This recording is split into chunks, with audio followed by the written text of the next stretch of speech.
Hi friends, అందరికీ నమస్కారం. రాష్ట్ర వ్యాప్తంగా కరోనా మరణాలు స్వల్పంగా పెరగడం జరిగింది.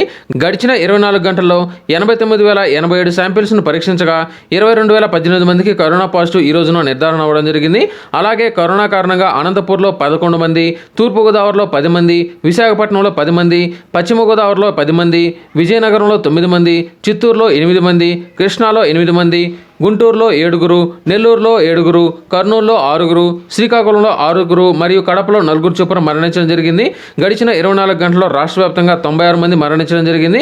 అలాగే గడిచిన 24 గంటల్లో 19,177 మంది కరోనా నుంచి పూర్తిగా కోలుకోవడం జరిగింది.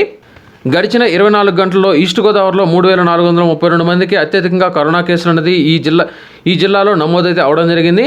అలాగే అనంతపురం, చిత్తూరు మరియు విశాఖపట్నంలో 2,000కు పైగా కరోనా కేసులు ఈ రోజునైతే నమోదు కావడం జరిగింది.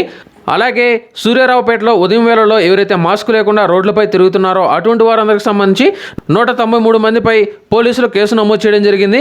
అలాగే వారి నుంచి 20,205 రూపాయలు జరిమానాగా విధించడం జరిగింది. రాష్ట్ర వ్యాప్తంగా కర్ఫ్యూ సమయంలో ఎవరైతే డ్యూటీకి వెళ్ళే వారు ఉన్నారో అటువంటి వారందరూ తప్పనిసరిగా పాస్ ఉండాలని కమిషనర్ గారు అయితే తెలియజేయడం జరిగింది. అలాగే హాస్పిటళ్లకు, మెడికల్ షాపులకు వెళ్ళేవారు తప్పనిసరిగా వైద్య సంబంధిత ధృవపత్రాలు తప్పనిసరిగా వారు వెంట ఉండాలని వారైతే తెలియజేయడం జరిగింది.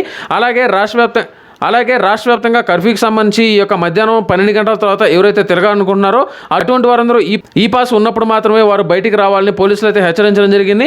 ఇలా ఎవరైతే కర్ఫ్యూని ఉల్లంఘించి బయట తిరుగుతున్నారో అటువంటి వారందరికి సంబంధించి వాహనాలు సీజ్ చేస్తామని కూడా వారైతే స్పష్టత అనేది ఇవ్వడం జరిగింది. అలాగే తెలంగాణలో పోలీసులు కూడా కీలక నిర్ణయం అయితే తీసుకోవడం జరిగింది.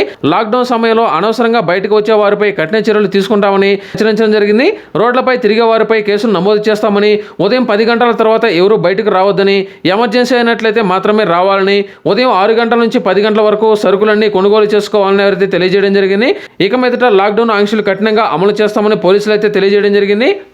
అలాగే ఆంధ్రప్రదేశ్ నుంచి తెలంగాణకు ఎవరైతే అంబులెన్స్లో వెళ్తున్నారో అటువంటి వారందరూ తప్పనిసరిగా మీరు ఏ హాస్పిటల్ అయితే జాయిన్ అవుతున్నారో ఆ హాస్పిటల్లో మీకు సంబంధించి బెడ్ అనేది కేటాయించారా, లేకపోతే దాని హాస్పిటల్ వారు మీకు ఏదైనా డాక్యుమెంట్స్ అనేది ఇచ్చినప్పుడు మాత్రమే ఆంధ్రప్రదేశ్ నుంచి తెలంగాణకు వెళ్ళండి.